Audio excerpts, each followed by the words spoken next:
अस्सलाम वालेकुम दोस्तों, मेरा नाम है अली उमर हमेशा की तरह मौजूद है दाऊद और आप देख रहे हैं जिस वक्त क्रिकेट अवर अली शो को कैसे देखना दोस्तों आप लोग से बात करने जा रहे हैं। बात करेंगे जी आज आपके साथ टॉप न्यूज का सेगमेंट आपसे शेयर करेंगे। नंबर 1 पे आप लोग से बात करने जा रहे हैं जो हमारे पास अपडेट आ रही है वो आ रही है कि पाकिस्तान और यूएई के दरमियान खेला जाना है मुकाबला कल।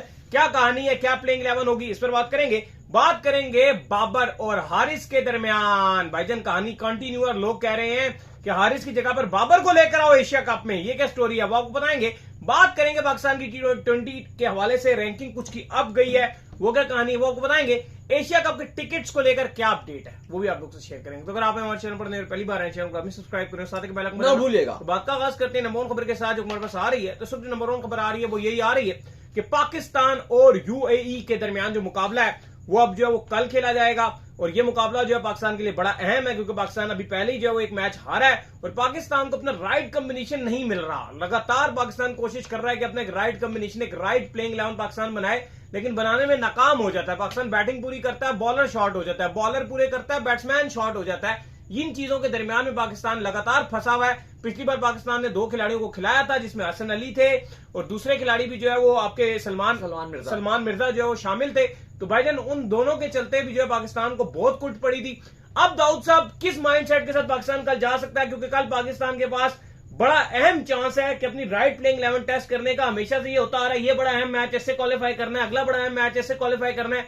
अब क्या लग रहा है आपको? देखो, आज पाकिस्तान का मुकम्मल आराम का दिन था क्योंकि कल पाकिस्तान को जिस तरह से शिकस्त हुई। आज टीम मैनेजमेंट ने भी कहा कि क्योंकि अब एक दिन का वक्फा है, कल फिर मैच है, परसों फिर अफगानिस्तान यूएई का आखिरी मैच है, फिर एक दिन की और छुट्टी होगी, फिर आपका फाइनल होगा और एक दिन की और छुट्टी होगी, फिर एशिया कप का बाकायदा तौर पे आगाज हो जाएगा। तो अब आपके पास टाइम बहुत ही कम है। आज तो पाकिस्तान टीम ने कोशिश किया कि आराम किया जाए और कल यूएई के अगेंस्ट फुली फ्रेश माइंडसेट के साथ जाया जाए। देखो, अब कल पाकिस्तान हारा, क्रिटिसाइज भी हुआ, कुछ लोगों ने कहा कि चलो एक ही हार हुई है, आगे हमारा जो बड़ा मार्क है वो एशिया कप है। लेकिन देखो, जाहिर है हम भी पाकिस्तान टीम को सपोर्ट करते हैं क्योंकि अब आगे ये तो एक छोटा कर्टन है, जो बड़ा कर्टन है वो एशिया कप है। लेकिन कुछ चीजें हैं जिसके ऊपर आपको काम करना पड़ेगा। अब देखो, एग्रेसिव माइंडसेट की हम बात करते हैं। कल पाकिस्तान ने पावर प्ले में बड़ा अच्छा खेला, जिस तरह से साजिदा फरहान ने अच्छा स्टार्ट दिया, फखर भी ठीक खेल रहे थे। लेकिन जब ये आउट हुए हैं, आप ये देखो कि 7.5 ओवर के बाद, 7 ओवर जो 7.3 ओवर के बाद अगर आप देखो 17 ओवर तक पाकिस्तान ने एक भी बाउंड्री नहीं लगाई। ऐसा ही है, ऑलमोस्ट कुछ 54-55 गेंदें थी या 57 कोई गेंदें थी। 10 ओवर ही आप चलो राउंड अबाउट कर लो इसको। 7.5 से 17 ओवर तक आपने एक भी बाउंड्री नहीं मारी। और आप ये भी देखो कि जो आपके माइंड में एक हवा बन जाता है ना अफगानिस्तान की स्पिन को देखकर, ये एक बड़ा खतरे की बात है। ठीक है, हार जीत हम भी इस माइंडसेट को मानते हैं कि हार और जीत होती है जब आप खेलते हो। ये यंग टीम है, इसको सपोर्ट करना चाहिए। आपने पास्ट में भी आपको इतने अच्छे रिजल्ट नहीं मिले, लेकिन अभी आप मूव ऑन करो, ठीक है, आप आगे चलो, आपके लिए चीजें बेहतर होंगी। लेकिन आप ये देखो कि अगर आप अच्छा स्टार्ट के बावजूद बीच के जो मिडल ओवर्स के जो 10 ओवर्स हैं उनमें अगर आप एक बाउंड्री नहीं लगा पा रहे तो ये आपके लिए चीजें खराब होंगी, क्योंकि आगे आपको टफ ओपोनेंट मिलेंगे, टफ स्पिन अटैक मिलेगा, तो ये चीजें खराब होंगी। अब देखो, कल पाकिस्तान का यूएई के साथ मैच है, पॉइंट्स टेबल में भी पाकिस्तान ऊपर है, चूंकि नेट रन रेट पाकिस्तान का बेहतर है। पॉसिबल तौर पे यूएई जो आपका अफगानिस्तान है वो यूएई को हरा देगा, जो उनका आखिरी मैच होगा, नजर यही आ रहा है। यूएई के पास भी अपॉर्चुनिटी अब यही है कि अगले दोनों मैच वो जीते एक अच्छे मार्जिन से, वो स्टिल अभी फाइनल के लिए जा सकते हैं। ऐसी बात नहीं है कि पाकिस्तान और अफगानिस्तान खुले क्वालिफाई करेंगे। अगर खुदा ने खास्ता कल यूएई ने पाकिस्तान को अच्छे मार्जिन से हराया और यूएई ने अफगानिस्तान को भी अच्छे मार्जिन से हराया तो उनका भी चांस रहेगा आगे जाने का। लेकिन अब पाकिस्तान को जो माइंडसेट अली साहब वो कल नजर आ रहा है कि कल पाकिस्तान तब्दीलियां करने जा रहा है अपनी प्लेइंग 11 में। अब क्या तब्दीलियां होंगी, पहले तो उसमें 2 बातें हैं। एक, आपका माइंडसेट बड़ा क्लियर था कि जो अफगानिस्तान के अगेंस्ट खेलेंगे उसमें हम अपनी फुल स्ट्रेंथ टीम खिलाएंगे, मतलब फुल स्ट्रेंथ में जो हमारे फास्ट बॉलर होंगे वो पूरे खेलेंगे। और जो यूएई के अगेंस्ट मैच होगा उसके अंदर हम अपने 2 मेन फास्ट बॉलर को आराम करवाया करेंगे, शाहीन और रऊफ को, और जो हमारी बेंच है यानी कि हसन और सलमान मिर्जा, इन दोनों को हम ट्राई करेंगे। लेकिन अब आप यूएई के अगेंस्ट भी हारना अफोर्ड नहीं कर सकते। और आपके लिए आपने देख लिया जो आपका पहला मैच था यूएई के अगेंस्ट, टोटल आपका दूसरा मैच था, उसमें आसिफ जिस तरह से फंस गए थे आपके अंदर, और हमने देखा कि जो उनके कप्तान है वो अफगानिस्तान के अगेंस्ट भी फंस गए थे। वो अफगानिस्तान का स्पिन अटैक ही था जिसने फाइनली एंड पे अफगानिस्तान के लिए अच्छा किया और उनको जीत दिला दी। वरना एक टाइम पे ये मैच पूरा का पूरा यूएई की झोली में जा गिरा था। अगर उनके पास उस तरह से उनका स्पिन बॉलिंग अटैक उनके लिए जबरदस्त परफॉर्मेंस ना दिखाता, ये मैच ना जीत पाता अफगानिस्तान। तो पाकिस्तान के पास इस तरह की कोई चीज भी नहीं है कि एकदम से बॉलिंग अटैक भी बहुत अच्छा हो जाए। तो अब पाकिस्तान ये भी सोच रहा है कि हमें अपना बेहतरीन कॉम्बिनेशन यूएई के अगेंस्ट खिलाना है। अब उसकी वजह से यह भी पॉसिबिलिटीज हो सकती है कि आप शाहीन और रऊफ में से एक को आप आराम करवाओ और एक को आप यूएई के अगेंस्ट खिलाओगे। अब तो यह नजर आ रहा है। फिर दूसरा, हमारे तक यह भी अपडेट आ रही है कि कल आपकी टीम मैनेजमेंट इस पर भी सोच विचार करेगी कल मैच से पहले कि इब्रार अहमद को भी टीम में डाला जाए। अब टीम की यह भी सोच नजर आ रही है क्योंकि सुफियान उतना इंपैक्ट नहीं डाल पा रहे और अफगानिस्तान के बॉलर बहुत इंपैक्ट डाल रहे हैं। यह भी देखा गया है कि जो आपके इब्रार, तो उन्होंने प्रैक्टिस मैच में भी 3 विकेट्स लिए थे। तो टीम मैनेजमेंट अब यह भी सोच रही है कि हम इब्रार को भी लेकर जाएं। हाँ, बैटिंग में कोई टीम आपकी तब्दीली करने के हक में नहीं है और वो बैटिंग में तब्दीली नहीं करने जा रही। उसमें अभी भी उनका है कि जी ठीक है, जिस तरह चल रहा है वैसे चलने दो। लेकिन इब्रार को किसकी जगह पर आप इंक्लूड करेंगे? यहां पर यह भी तो सवाल उठता है, क्या इब्रार को आप हारिस को बाहर करके जो है उसको इब्रार को इंक्लूड कर सकते हैं? शाहजादा फरहान को आप जो है विकेट कीपिंग करा सकते हैं, या फिर आप जो है वो ये कर सकते हैं, फिर आपके पास सेकंड ऑप्शन तो फहीम अशरफ का ही आता है, लगातार वही ऑप्शन आता है। लेकिन फहीम अशरफ से आप ऑलरेडी घबराए हुए कि यार फहीम अशरफ जो कुछ बैटिंग कर देगा, कुछ कर देगा, कुछ कर देगा। ये भी तो एक माइंडसेट है ना। एक अटैकिंग अप्रोच के साथ तो आप जा ही नहीं रहे कि आप कहें यार हम सुफियान मुकीम को भी खिलाएंगे, आप कहें हम इब्रार को भी खिलाएंगे, हम दोनों को इकट्ठा खिलाएंगे। ये अटैकिंग जो माइंडसेट है ये आपका कब बनेगा? मैं भी सुफियान को भी ये बेंच करवा के सुफियान को बाहर करके भी ये इब्रार को खिला सकते हैं। लेकिन इम्कान नजर आ रहा है कि इब्रार को ये खिला के देखना चाहते हैं यूएई के अगेंस्ट, और उन्हें लगता है कि अच्छा करेंगे। उसकी एक रीजन है क्योंकि उनको ये लग रहा है कि अगर कल यूएई के अगेंस्ट इब्रार अच्छा करते हैं तो फिर जो अफगानिस्तान के अगेंस्ट आपका फाइनल बनेगा उसमें फिर वो इब्रार को खिलाना चाहेंगे। तो ये माइंडसेट भी है, इसी वजह से इब्रार का चांस ज्यादा नजर आ रहा है कल टीम में आने का। अब आप देखो, अब वैसे तो अभी आप खाली यही बात कर रहे हो ना कि चलो जी शाहीन और रऊफ में से आप एक को बाहर करोगे, मे भी आप शाहीन के साथ कंटिन्यू कर लो, रऊफ को शायद आप बाहर कर लो, उसकी जगह आप एक जो है वो मे भी हसन या सलमान मिर्जा में से आप एक को डाल दोगे। लेकिन देखो, आपको कोई भी समझना बात पड़ेगी कि आपको बैटिंग में भी राइट कॉम्बिनेशन बनाना है, क्योंकि हारिस नंबर 7 पे आके कुछ भी नहीं कर रहे, वो बिल्कुल नहीं कर रहे। अगर आप हारिस को खिलाना चाहते भी हो तो मुझे लगता है कि फिर आप नंबर 3 पे खिलाओ हारिस को, अगर खिलाना ही है। अगर आप ये कह रहे हो ना कि नहीं विकेट कीपिंग साहबजादा फरहान नहीं करेंगे, हारिस ही करेंगे, तो फिर आप हारिस को इस्तेमाल करो ऊपर के नंबर पे। फिर आप कुछ भी करो लेकिन आप अपना बैटिंग ऑर्डर शफल करो, क्योंकि फिर वो यूजलेस है। और एक ऐसा यूजलेस प्लेयर खाली ऐसा विकेट कीपर खिलाने का तो मकसद नहीं समझ आ रहा। तो अगर आपको उनको यूटिलाइज करना ही है, क्योंकि बांग्लादेश के अगेंस्ट उन्होंने 100 भी मारा था और तेज तरीन 100 मारा था, वो भी एक था कि वो तो उन्होंने ऊपर नंबर 3 पे आके खेला था। तो अगर आप खिला रहे हो तो उनको फिर ऊपर ही इस्तेमाल करो ताकि वो पावर प्ले को यूटिलाइज कर सके। अदरवाइज उनका रोल नहीं समझ आ रहा, फिर 11 में वो नहीं समझ आते। नंबर 7 पे हमने कल भी देख लिया अफगानिस्तान ने क्या किया, पूरे जो आपका पिछला मैच था उसमें भी देख लिया क्या उन्होंने किया। तो वो तो बिल्कुल उनका रोल ही समझ नहीं आ रहा। तो टीम मैनेजमेंट को इस पर भी सोचना पड़ेगा। लेकिन हम तक जो इतलात है, टीम मैनेजमेंट इस पर ज्यादा वरीड नहीं है। वो कह रहे हैं ठीक है जैसे चल रहा है चलने दो। अलबत्ता बॉलिंग और स्पिन बॉलिंग में वो तब्दीलियों करने की ख्वाहिश रखते हैं और वो आपको तब्दीली नजर आ सकती है यूएई के अगेंस्ट कल। खैर जी, इसके बाद जो अपडेट आ रही है जी हमारे पास वो आ रही है, बाबर आजम की जो है दोबारा से नाम जो है वो आना स्टार्ट हो चुका है। हारिस के हवाले से जो वो लगातार बात हो रही है कि जिस तरह से हारिस ने बाबर आजम के ऊपर तनकीद की थी, फिर उनकी परफॉर्मेंसेज जो है वो बिल्कुल आना खत्म होगी। तनकीद तो नहीं खैर की थी, उन्होंने यही कहा था कि ठीक है जो बाबर आजम को अपनी गेम जो बेहतर करनी चाहिए। तो लोग कल से जो वो हारिस को और लगे हुए, हाँ भाई बता तेरी गेम का क्या बना है, अब तू अपनी गेम बेहतर करेगा क्या करेगा। तो लगातार जो है प्रेशर जो है वो कंटिन्यू बन रहा है। दाऊद साहब क्या लगता है कि कोई तब्दीली एक्सपेक्ट कर सकते हैं, कोई तब्दीली पॉसिबिलिटी हो सकती है? क्या बाबर आजम को टीम में एंट्री मिल सकती है? हारिस को जो है बाहर करके साहबजादा फरहान को विकेट कीपिंग करा के एक इंक्लूजन की तरफ जो वो टीम जा सकती है, ये सोचते हुए कि यार कि स्पिन के अगेंस्ट आपका बेड़ा गर्क हो जाता है। अगर यहां से इतने अच्छे स्पिनर लग रहे हैं, वहां से आपके इंडिया ने अच्छे स्पिनर लगा दिए और फिर तीसरे श्रीलंका ने अच्छे स्पिनर लगा दिए, तो फिर जो हालात अभी चल रहे हैं तो एशिया कप जीतने का सपना आपका चिकनाचूर हो जाएगा। देखो, अगर मैं अभी ये बोलूं ना कि कोई प्रेशर नहीं है, कुछ भी नहीं है बाबर को लेकर, तो ये एक इंतहाई बहुत बड़ा झूठ होगा। और इसलिए मैं ये कह रहा हूं कि इतना शदीद प्रेशर है कि आपके जो चेयरमैन मोहसिन नकवी हैं, उन तक को अपना ट्विटर में ये कहना ट्वीट करना पड़ा एक दिन पहले कि उन्होंने ये बात बोली कि आप सलमान अली आगा और आपका जो मोहम्मद हारिस है इसको सपोर्ट किया जाए। और उन्होंने एक आर्टिकल था जो एक्सप्रेस का है, क्रिकेट पाकिस्तान, उनका एक आर्टिकल था, उसको उन्होंने रीट्वीट किया, उसको उन्होंने शेयर किया और वहां पे बोला, जिस पर आर्टिकल में जो लिखा हुआ था वो ये चीजें लिखी थी कि अब चूंकि पाकिस्तानी जो यूट्यूबर्स हैं वो और जो इंडियन जो ट्विटर है वो, उसमें अगर आप बाबर की बात करते हो तो वो हाइप चलती है। पाकिस्तानी यूट्यूबर ऑलरेडी इंडिया में बैन है, तो इसलिए एक ही अब चीज चलती है पाकिस्तान में, वो बाबर है। अगर आप बाबर का नाम लेते हो तो आपको व्यूअरशिप मिलेगी, अगर आप बाबर का नाम लेते हो तो आपको ट्विटर में भी व्यूज मिलते हैं, ट्विटर भी मोनेटाइज है, तो जो जर्नलिस्ट हैं या बाकी जो लोग हैं वो बाबर के लिए बात करते हैं, बाबर की हाइप बनाते हैं। ये उस आर्टिकल में लिखा हुआ था, मैं आपको वो बता रहा हूं जो एक्सप्रेस ने ये छापा था, वो ये आर्टिकल लिखा था। तो इसलिए लोग बाबर आजम की तारीफ करते हैं, बाबर आजम की बार बार बात करते हैं, क्योंकि उनको व्यूज मिलते हैं, उनको अट्रैक्शन मिलती है। ये आर्टिकल जो है वो मोहसिन नकवी जो आपके पीसीबी के चेयरमैन है उन्होंने शेयर किया था, और ये बहरहाल हम तक भी अपडेट आ रही है कि आपका जो बोर्ड है, आपकी सिलेक्शन कमेटी है, वो भी प्रेशर में। और वो क्या प्रेशर में, आपकी टीम मैनेजमेंट भी प्रेशर में। अब कल आप देखो फहीम अशरफ को प्रेस कॉन्फ्रेंस में भेजा गया, फहीम अशरफ का कोई लेन देन नहीं था, लेकिन उनसे सवाल डायरेक्ट पूछा गया कि क्या आप बाबर रिजवान को मिस करते हो, क्या आपने बाबर रिजवान को मिस किया? तो उस पर उन्होंने जवाब यही दिया कि जब हम मैच खेल रहे होते हैं तो हम तो अपनी फैमिली के लोगों को याद नहीं कर पाते, क्योंकि हम इतना प्रेशर होता है, हमारा सारा फोकस जीत के ऊपर होता है कि पाकिस्तान के लिए जीत दिलाएं। हम तो अपने घर वालों को नहीं याद करते उस टाइम तो। लेकिन अब आप देखो ना कि हर प्रेस कॉन्फ्रेंस पे ऐसी सवाल होता है, कोई पॉडकास्ट होता है, अब हारिस से, अब हारिस कहां पे क्यों उनको गालियां पड़ती हैं? एक मैच में फेल होती है, उनको सीधी सीधी गालियां इसलिए पड़ती हैं, फेल तो सभी हुए थे कल के मैच में। ऐसा पूरी टीम पाकिस्तान फेल हुई थी। अगर आप कल देखो, कल किसी ने कुछ नहीं किया, मोहम्मद नवाज ने कुछ नहीं किया, आपके हारिस रऊफ ने बॉलिंग में कुछ नहीं किया, साइम अयूब ने कुछ नहीं किया, बाकी भी आप जिस मर्जी का नाम दे लो, किसी ने कुछ नहीं किया।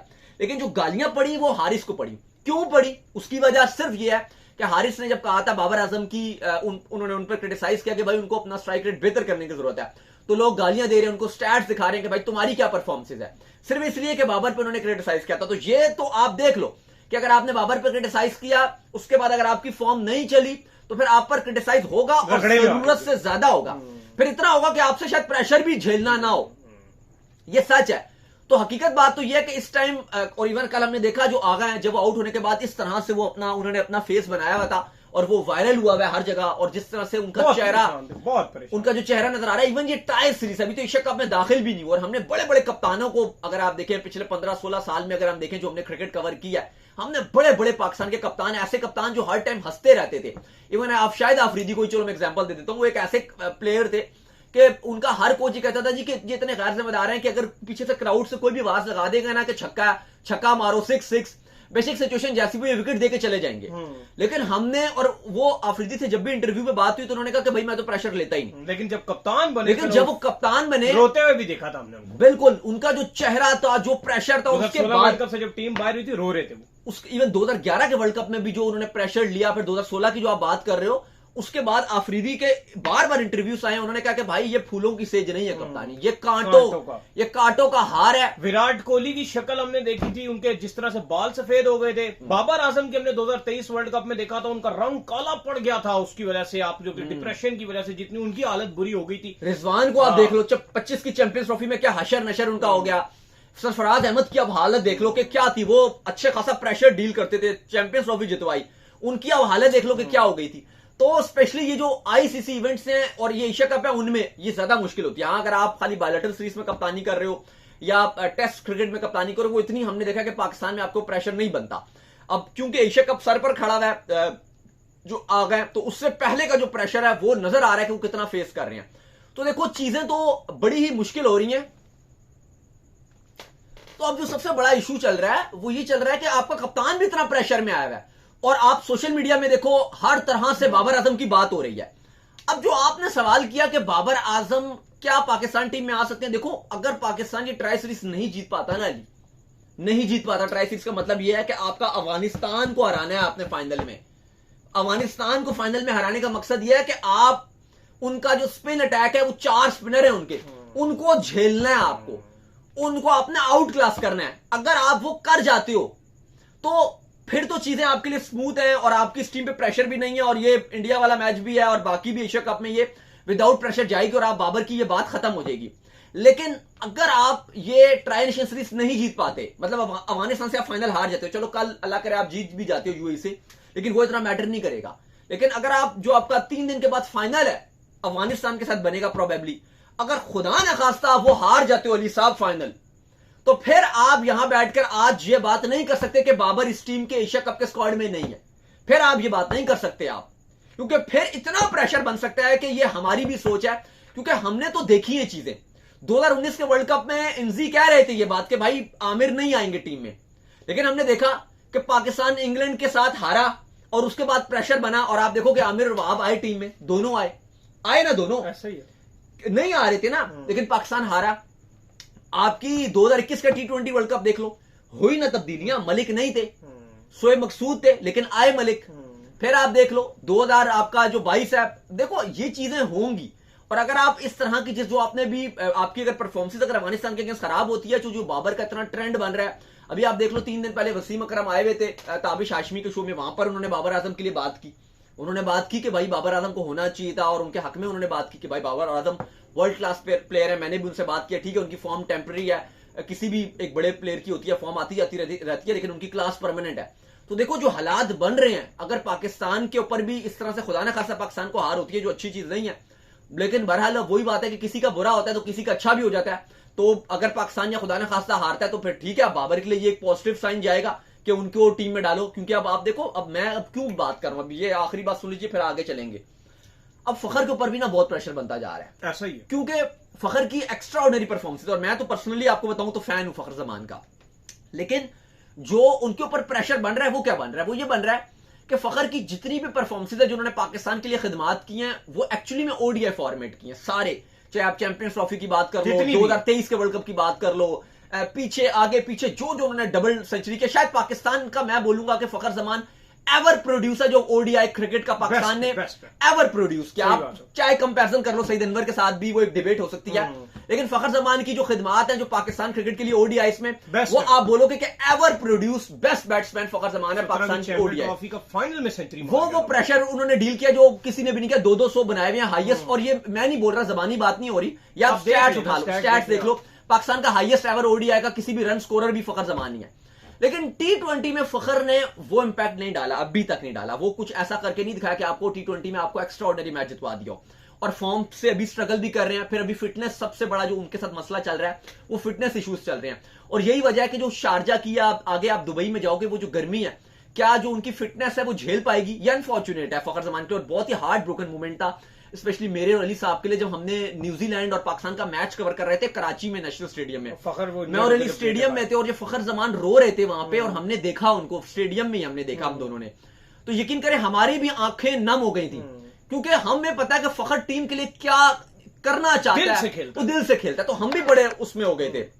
लेकिन बहरहाल फखर जमान की जो फॉर्म चल रही है, और अगर इश्यूज चल रहे हैं, और अगर ऐसा होता है तो फिर पॉसिबल तौर पे बाबर आजम को उनके बैकअप के तौर पे डाला जा सकता है। खैर इसके बाद जो अपडेट आ रही है जी, वो हमारे पास अपडेट आ रही है रैंकिंग के हवाले से। तो रैंकिंग दाऊद साहब हुई है अपडेट, क्योंकि आज होती है रैंकिंग अपडेट। भाईजान क्या क्या रैंकिंग आई है बुध का? देखिए बिल्कुल रैंकिंग्स अपडेट हुई है। साइम अयूब के लिए बड़ी अच्छी बात है, क्योंकि T20 जो ऑलराउंडर्स की रैंकिंग है, उनमें साइम अयूब की जो है वो हीरोइक किस्म की जंप हुई है, और काफी बड़ी जंप के बाद अब वो 14वें नंबर पर आ गए हैं ऑलराउंड कैटेगरी में, क्योंकि बॉलिंग बहुत अच्छी कर रहे हैं।